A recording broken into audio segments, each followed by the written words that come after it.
Alice के बचपन से यानी 1953 में न्यू मैक्सिको 5 कीज से शुरू होती है, जहाँ एलिस अपने छोटे भाई क्रिस्टियन और अपने पेरेंट्स ऑड्रे और गेराल्ड के साथ रहती है। हम देखते हैं कि एलिस के पास साइकिक पावर बचपन से ही थी। वो बचपन से ही स्पिरिट से कांटेक्ट कर सकती थी और उनको महसूस कर सकती थी। वो बताती है कि उसके घर में कई सारे स्पिरिट्स हैं। तभी सोने का वक्त हो जाता है। एलिस की माँ एलिस और उसके भाई को सोने के लिए लेके जाती है। जब एलिस अपने रूम में जाती है तो वहाँ खिलौने बिखरे पड़े थे और वो अपनी माँ को बताती है कि उस घर में रह रहे छोटे बच्चे की आत्मा ये सब करती है। उस छोटे बच्चे की आत्मा इन टॉयज से खेला करती है और उसी ने ये टॉयज बिखेरे हैं, जिसपे उसकी माँ कहती है कि एलिस एक स्पेशल चाइल्ड है, लेकिन उसकी इस पावर को हर कोई समझ नहीं सकता और उनमें से एक उसके पिता हैं। क्रिस्टियन उसकी माँ से कहता है कि वो लाइट बंद ना करे। तब एलिस की माँ क्रिस्टियन को एक सीटी देती है और कहती है कि जब उसे डर लगे तो वो ये बजाए। उस रात एलिस और उसके भाई को उसी छोटे बच्चे की आत्मा दिखाई पड़ती है, जो कपड़ों के पीछे जाके खड़ी हो जाती है। ये देख के एलिस का भाई क्रिस्टियन बहुत ही डर जाता है और वो अपनी माँ की दी हुई सीटी ढूंढता है ताकि उसको बजा सके, लेकिन वो सीटी उसको नहीं मिलती। एलिस को लगता है कि उन कपड़ों के पीछे उस बच्चे का भूत खड़ा है। एलिस उससे बात करना शुरू करती है, लेकिन उसका भाई उसको ऐसा करने से मना करता है। तभी उस बच्चे का भूत एलिस के भाई को डराता है और एलिस का भाई डर के मारे चिल्लाता है। उसकी चीख सुन के एलिस के पिता वहाँ आते हैं और एलिस से पूछते हैं कि क्या तुमने फिर से भूत देखा है, जिसपे एलिस कहती है हाँ। एलिस के पिता इन सब बातों में विश्वास नहीं रखते हैं और वो एलिस पे गुस्सा करते हैं कि वो बार बार भूतों को देखने का दावा करती है। ये सुनने के बाद एलिस के पिता उसको छड़ी से मारते हैं। उसकी माँ उसको बचाने की कोशिश करती है, लेकिन उसके पिता एक नहीं सुनते और एलिस को ले जाके बेसमेंट में बंद कर देते हैं। एलिस रोते हुए अपने पिता से बार बार कहती है कि वो उसे बेसमेंट में बंद ना करें,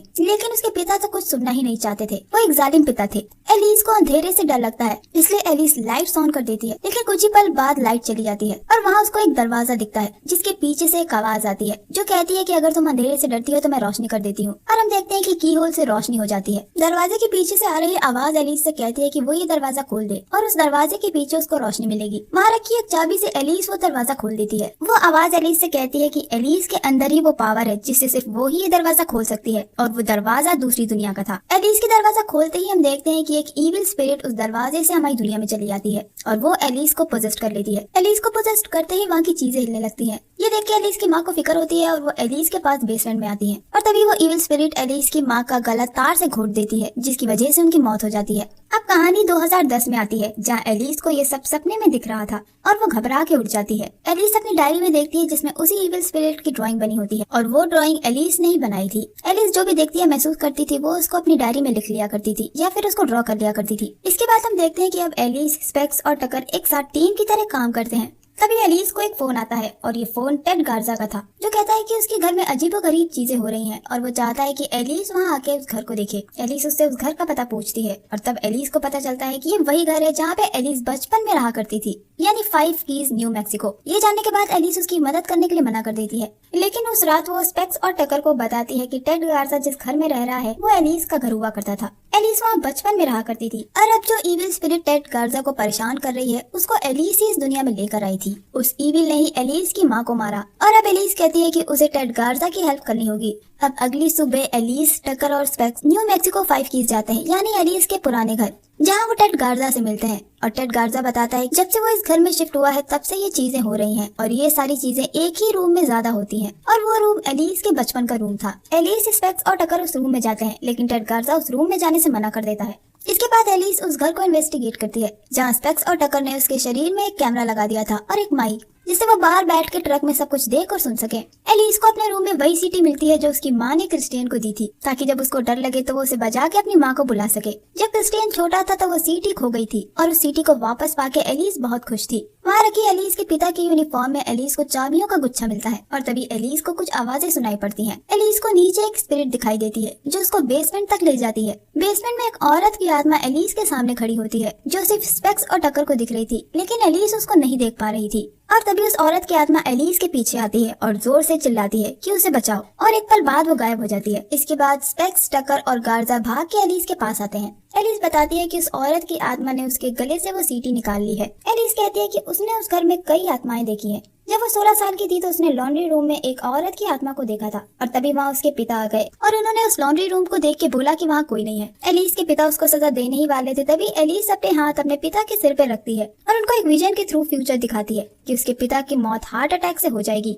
एलिस अब अपने पिता का और टॉर्चर नहीं झेल सकती थी, इसीलिए वो घर छोड़ के चली जाती है। क्रिस्टियन उसे रोकने की कोशिश करता है, लेकिन एलिस नहीं रुकती और सीन वापस प्रेजेंट में आता है और एलिस कहती है कि आगे का इन्वेस्टिगेशन वो कल करेंगे। अगली सुबह हम देखते हैं कि एलिस, स्पेक्स और टकर एक कैफे में जाते हैं, जहाँ एलिस को दो लड़कियां दिखती हैं, मेलिसा और इमोजन। एलिस उनसे बातें करने लगती है। तभी पीछे से एलिस का भाई क्रिस्टियन आता है और एलिस को पता लगता है कि वो दोनों लड़कियां क्रिस्टियन की बेटी थी। क्रिस्टियन एलिस पे गुस्सा था क्योंकि वो उसे उसके पिता के साथ छोड़ के चली गई थी और क्रिस्टियन को अपने पिता का रवैया झेलना पड़ा और अब वो एलिस से बात नहीं करना चाहता और वहाँ से चला जाता है। बाहर मेलिसा एलिस से मिलती है और उसे मिलके वो बहुत खुश थी। तब एलिस उसे उस सीटी की फोटो देती है और कहती है कि ये अपने पिता को देना और कहना कि ये उसे उनके पुराने बेडरूम में मिली थी। उस रात टकर और एलिस इन्वेस्टिगेशन करते हैं। जब एलिस उस औरत की आत्मा से पूछती है कि कल रात तुमने मेरी सीटी ले ली थी और कहा था कि उसको बचाओ, तुमने ऐसा क्यों किया? तब उन्हें बेसमेंट से सीटी की आवाज सुनाई देती है। वो वहाँ जाते हैं तो उनको एक दीवार के पीछे से वापस सीटी की आवाज सुनाई देती है। एलिस उस औरत की आत्मा से सवाल पूछती है और कहती है कि हाँ के लिए एक बार और ना के लिए 2 बार सीटी बजाए। वो आत्मा एलिस को बताती है कि वो एलिस को उस दीवार के पीछे जो है वो दिखाना चाहती है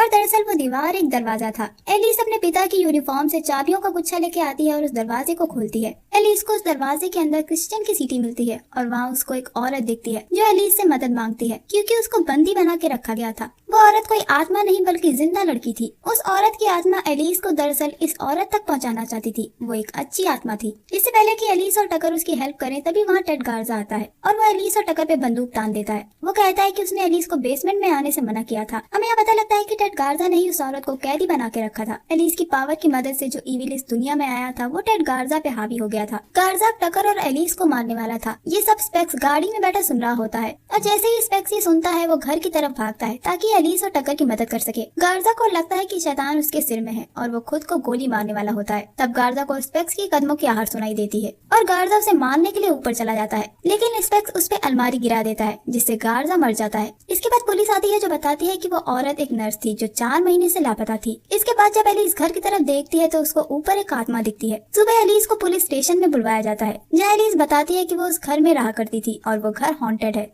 उस घर पे हावी शैतान ने ही गार्जा से ऐसा करवाया था। तभी एलिस को उस पुलिस वाले के पीछे मेलिसा का भूत दिखाई देता है और वो डर के वहाँ से चली जाती है। उधर क्रिश्चियन अपनी बेटियों के साथ उस घर में वापस आता है जहाँ वो पुलिस लाइन क्रॉस करके अंदर जाता है और उस सीटी को ढूंढता है जो उसकी माँ ने ली थी। वो उसे हर जगह ढूंढता है लेकिन वो सीटी कहीं नहीं मिलती। तब मेलिसा को बेसमेंट से क्रिश्चियन की आवाज सुनाई देती है। मेलिसा उस सीटी को ढूंढते हुए बेसमेंट में पहुंच जाती है। उस ईविल ने मेलिसा को क्रिश्चियन की आवाज में धोखे से वहाँ बुलाया था ताकि वो बेसमेंट में आ जाए और वहाँ मेलिसा को वही ईविल मिलता है जो मेलिसा के गले में अपनी उंगली घुसा देता है और उसकी आवाज बंद कर देता है। वो ईविल मेलिसा के सीने में उंगली घुसा के उसे बेहोश कर देता है और उसकी सोल को अपने साथ ले जाता है। तभी वहाँ एलिस आती है और सीधे बेसमेंट की तरफ भागती है। वो लोग उसी जगह जाते हैं जहाँ गार्जा ने उस औरत को कैद करके रखा था। वहाँ वो देखते हैं कि मेलिसा बेहोश पड़ी थी और उसे चेन से बांधा गया था। ये देखने के बाद एलिस डिसाइड करती है कि वो इस घर में रह रहे ईविल को वापस उस दुनिया में भेजेगी। मेलिसा को एम्बुलेंस में ले जाया जाता है लेकिन इमोजन नहीं जाती। वो एलिस से पूछती है कि उसे कैसे पता कि मेलिसा बेसमेंट में थी। तब एलिस बताती है कि मेलिसा का सिर्फ शरीर यहाँ पे है, उसकी सोल को ईविल ले गया है।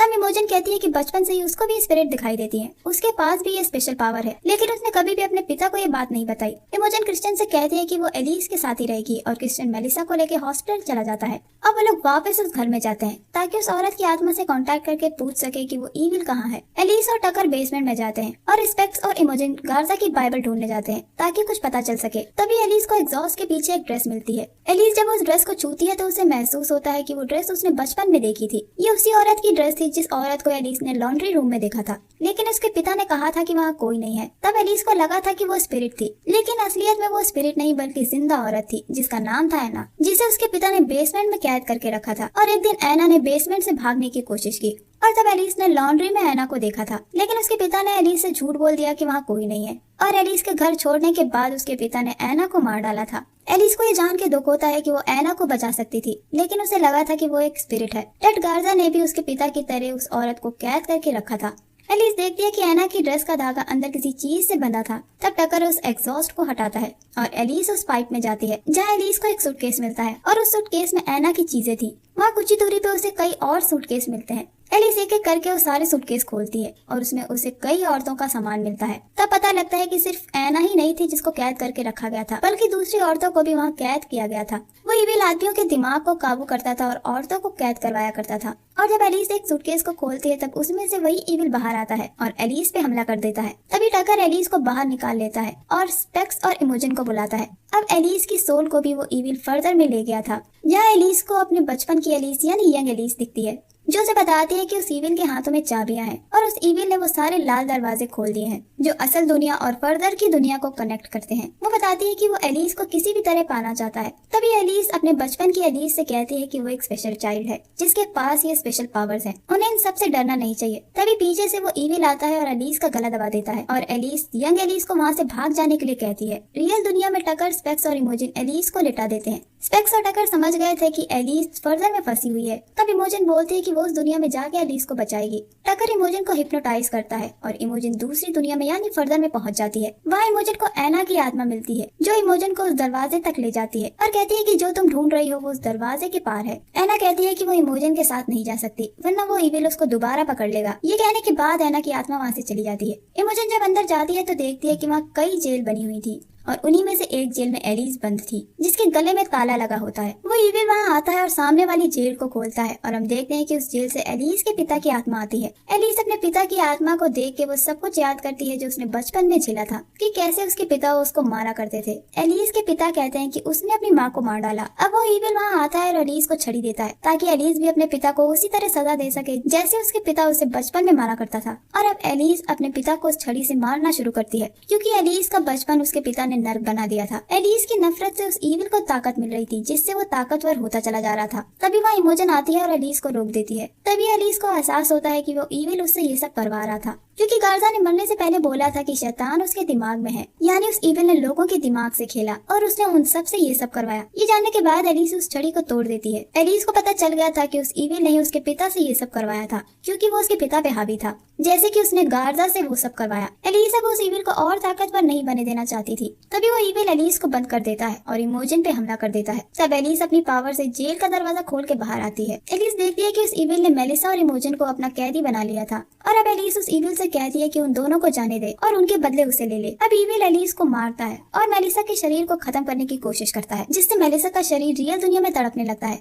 अब वो ईविल एलिस को मारना चाहता है लेकिन एलिस के पिता की आत्मा बीच में आ जाती है और उस ईविल को रोक देती है। लेकिन वो ईविल बहुत ताकतवर था। वो एलिस के पिता की आत्मा को खत्म कर देता है। अब वो ईविल अपनी चाबी वाली उंगली एलिस के गले में घुसा देता है और उसकी आवाज बंद कर देता है। इमोजन ये सब देख रही होती है और वो एलिस की माँ की दी हुई सीटी उसकी तरफ फेंकती है। एलिस उसे उठाने की कोशिश करती है लेकिन उसका हाथ उस तक नहीं पहुँचता। तभी एलिस छड़ी को उस ईविल के फेस में घुसा देती है और अपनी माँ की दी हुई सीटी बजाती है जिससे उसकी माँ की आत्मा वहाँ आ जाती है और इस ईविल को वहाँ से भगा देती है। अब मेलिसा की हालत और बुरी होती जा रही थी। अगर मेलिसा वापस अपनी बॉडी में जल्दी नहीं पहुंची तो वो मर जाएगी। अब एलिस, इमोजन और एलिस की माँ ऑड्रे मेलिसा की बॉडी को लेकर रियल दुनिया में आने का रास्ता ढूंढते हैं। तब एलिस एक दरवाजा खोलती है और ये दरवाजा डॉल्टन के घर यानी जॉश के घर का था जहाँ हम डॉल्टन को देखते हैं। ये इंसीडियस पार्ट 1 का वही सीन है जब डॉल्टन ने एटिक में किसी की परछाई देखी थी और वो सीढ़ी से गिर गया था और ये वही सीन था। डॉल्टन ने दरअसल एलिस को देखा था। अब एलिस उस दरवाजे को बंद करती है और दूसरा दरवाजा खोलती है जहाँ उसे मेलिसा की बॉडी दिखती है और वो मेलिसा की आत्मा को उसकी बॉडी तक पहुँचा देती है। मेलिसा की आत्मा अपनी बॉडी में वापस पहुँच जाती है और मेलिसा को असल दुनिया में होश आ जाता है। मेलिसा अपने पिता को बताती है कि एलिस ने उसकी जान बचा ली। फर्दर में एलिस की माँ उसे गुड बाय कहती है और कहती है कि एलिस को कुछ भी कहने की जरूरत नहीं है, वो सब कुछ समझती है। और वो एलिस से कहती है कि एलिस को इसी तरह लोगों की मदद करते रहना होगा। वो दोनों गले मिलते हैं और एलिस की माँ की आत्मा वहाँ से चली जाती है।